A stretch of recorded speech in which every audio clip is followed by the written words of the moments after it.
Good morning, everyone, and happy Sabbath, and welcome back to our cornerstone on the 28th of August 2021. Trust like a child.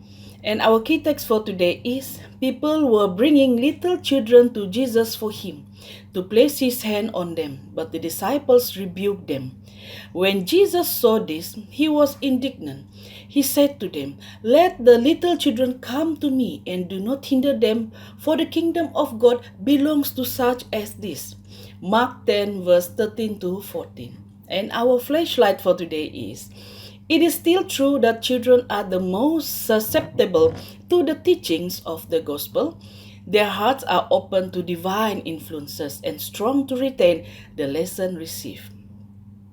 The little children may be Christians, having an experience in accordance with their years. Into the story. People were bringing little children to Jesus for him to place his hand on them, but the disciples rebuked them. When Jesus saw this, he was indignant. He said to them, "Let the little children come to me, and do not hinder them, for the kingdom of God belongs to such as this." Truly I tell you, anyone who will not receive the kingdom of God like a little child will never enter it. And he took the children in his arms, placed his hands on them, and blessed them. Then some children were brought to him so that he might lay his hand on them and pray.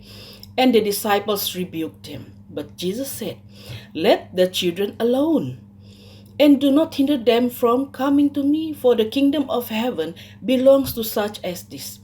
After laying his hands on them, he departed from there. And they were bringing even their babies to him so that he would touch them. But when the disciples saw it, they began rebuking them. But Jesus called for them, saying, "Permit the children to come to me, and do not hinder them, for the kingdom of God belongs to such as this. Truly I say to you, whoever does not receive the kingdom of God like a child will not enter it at all." Luke 18, verse 15 to 17. And our further insight for the story is, in the children who were brought in contact with him, Jesus saw the man and woman who should be heirs of his grace and subjects of his kingdom, and some of whom would become martyrs for his sake. This is in the Ellen G. White book, The Desire of Ages, page 512. That's all, everyone, for all the young people out there, and for everyone, once again, happy Sabbath and God bless.